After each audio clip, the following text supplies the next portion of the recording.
ते breaking news share कर रहे हैं। कोट मीर मोहम्मद वेझो हथियार बंदन हथा 2 नौजवान कतल थी विया। फैज़ मोहम्मद बिंडो थाने जी अद गोठ जमालुद्दीन जामड़ो में हथियार बंदन जी फायरिंग गोलियों लगण सबब नौजवान सनाउल्ला और अब्दुल शकूर जामड़ो मारिजी विया। इतला ते पुलिस वाक़े वारे हंध पहुंची मक़तूल नौजवानन जा लाश अस्पताल मुंतकिल कया। मक़तूलन जे वारसन मूजिब फारूक ऐं राजा भंगर असांजे नौजवानन खे क़तल करे फरार थी विया। नौजवान केलन जे बाग में कम करे रहा हुआ त हथियार बंदन मथा हमलो करे खेनि क़तल कयो आहे। ब्रेकिंग न्यूज़ अवां सां शेयर कयूं पिया। कोट मीर मोहम्मद वेझो हथियार बंदन हथां 2 नौजवान क़तल थी विया। फैज़ मोहम्मद बिंडो थाने जी हद गोठ जमालुद्दीन जामड़ो में हथियार बंदन फायरिंग कई गोलियों लगण सबब नौजवान सनाउल्ला ऐं अब्दुल शकूर जामड़ो मारिजी विया। इतला ते पुलिस वाक़े वारे हंध पहुंची मक़तूल नौजवानन जा लाश अस्पताल मुंतकिल कया।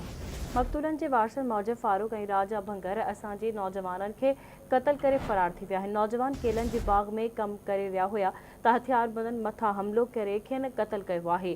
कोट मीर मोहम्मद वेझो हथियार बंदन हथां 2 नौजवान क़तल थी विया आहिनि। फैज़ मोहम्मद बिंडो थाने जी हद गोठ जमालुद्दीन जामड़ो में हथियार बंदन फायरिंग कई आहे। गोलियों लगण सबब नौजवान सनाउल्ला ऐं अब्दुल शकूर जामड़ो मारिजी विया आहिनि।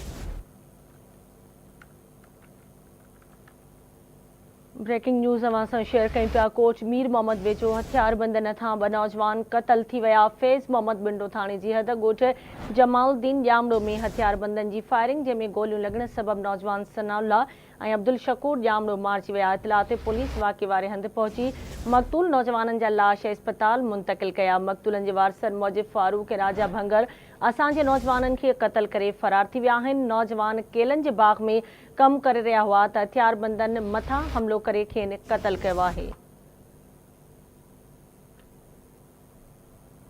ब्रेकिंग न्यूज़ अवां सां शेयर कर रहे हैं। कोट मीर मोहम्मद वेझो हथियार बंदन हथां 2 नौजवान क़तल थी विया आहिनि।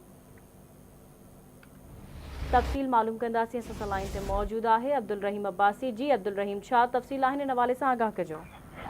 जी ही फैज़ मोहम्मद बिंडो थाने जी हद में गोठ जमालुद्दीन जामड़ो जा 2 नौजवान सुबुह सां केलन जी जेको मज़ूरी करण विया गोठ जे भरिसां उते हथियार बंदन जेको आहे हिननि ते हमलो करे 2 ॼणनि खे जेको बेदर्दीअ सां क़तल कयो आहे। सनाउल्ला जामड़ो ऐं अब्दुल शकूर जामड़ो खे वारसन सां राब्तो करण ते जेको आहे वारसन ॿुधायो त असांजो भंगर बिरादरीअ 2 साल अॻु में सोलर प्लेटूं ऐं मोटर चोरी कयो हुयो, जंहिंखे पुलिस जेको आहे गिरफ़्तार कयो। हू जंहिं जेल मां छुटी आया आहिनि असांखे मोतमार धमकियूं ॾींदा हुया ऐं अॼु सुबुह जेको आहे असांजा नौजवान केलनि में कमु करे रहिया हुया त हुननि हथियार बंदन हमलो करे असांजे नौजवाननि खे बेदर्दीअ सां क़तल कयो आहे। फैज़ मोहम्मद बिंडो पुलिस जेको आहे अदाला साण करे कातलनि जे जेको आहे गिरफ़्तारीअ लाइ कुझु माण्हू हिरासत में ठीक है, वरिता आहिनि। मेहरबानी अब्दुल रहीम अपडेट करण लाइ।